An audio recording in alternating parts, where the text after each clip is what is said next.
बिस्मिल्लाहिर्रहमानिर्रहीम। आज की वीडियो में हम आपको एक जो बहुत ज़्यादा अहम इशू हमें फेस होता है रेफ्रिजरेटर के हवाले से, जो ओवर फ्रस्टेड फ्रीज़र होते हैं, जैसा आपको नज़र आ रहा है।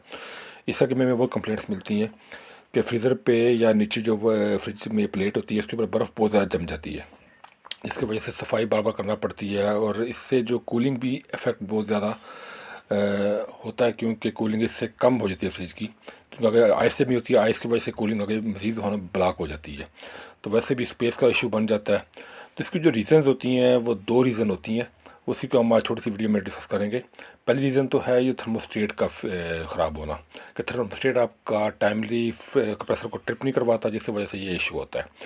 दूसरा इशू होता है इसकी जो रबड़ बैंड होती है उसमें गैप आ जाता है, जिसकी वजह से उसको जो प्रॉपर सील ना होने वजह से कूलिंग ज़ाय होती है, तो वो कंप्रेसर को ट्रिप थर्मोस्टेट नहीं कर पाता। तो जो पहली रीज़न है उसमें तो थर्मोस्टेट को तो हम कोई टेक्नीशियन ही चेक कर सकता है, लेकिन जो रबड़ बैंड उसको आप खुद भी चेक कर सकते हैं घर के अंदर कि वाकई रबड़ जो रोड सील है, रबड़ है, वो ठीक है या नहीं ठीक। तो इसके लिए हम इसको आपको प्रैक्टिकल दिखाएंगे किससे चेक कर सकते हैं। और किसी आपको टार्च चाहिए होगी, लाइट चाहिए होगी, इसको आप मोबाइल की लाइट भी इस्तेमाल कर सकते हैं।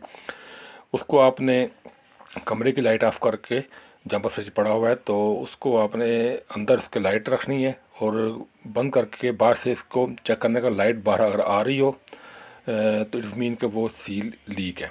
अब ये हमारे सामने फ्रिज है, इसके बिल्कुल ठीक है, ओके, हमें कोई इसका इशू नहीं है। हम इसके अंदर अभी लाइट रखेंगे आपके सामने, एक टॉर्च को ऑन करके, और इसको फिर हम बंद करके तो कमरे की लाइट हम ऑफ़ कर देंगे। तो अभी आपके सामने हमने ऑफ़ की है, तो ये अभी ऑफ़ कर दी लाइट हमने। तो अभी आप देख रहे हैं कि हमें हमें अगर हमने इसको हमें फिजिकल चेक किया, कोई में गैप नज़र नहीं आया, कोई लाइट बाहर सील से नहीं आ रही।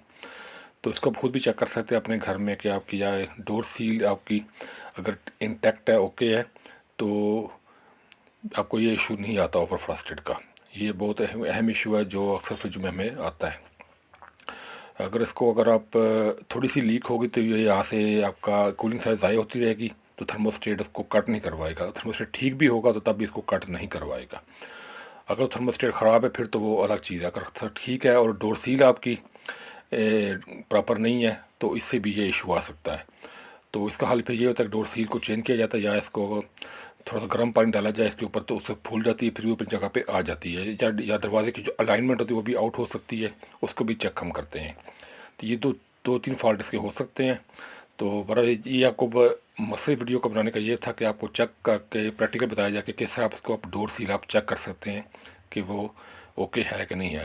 इस तरह अगर आप इसको बंद करेंगे तो लाइट को बाहर आना चाहिए, अगर उसमें कोई गैप हो। अगर लाइट बाहर नहीं आती, बिल्कुल अंदर सील्ड है, तो इस तरह हम अपर फ्रीज़र को चेक करेंगे। फ्रीज़र का जो पोर्शन होता है उसको भी चेक करते हैं हम कि वो उसकी डोर सील ओके है कि नहीं है।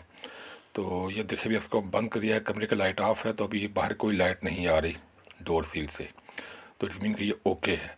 इस तरह आप खुद भी इसको चेक कर सकते हैं। तो बजाय थर्मोस्टेट पे डायरेक्ट जाने के पहले आप इसको सील को क्लियर करें, उसके बाद थर्मोस्टेट को आप चेक करवाएं किसी भी प्रॉपर प्रोफेशनल टेक्नीशियन से। हमसे करवाना चाहते हम हमारा नंबर आपको स्क्रीन पे डिस्प्ले शो हो जाता है, हो जाएगा। दुआ में याद रखिएगा। अल्लाह हाफिज़।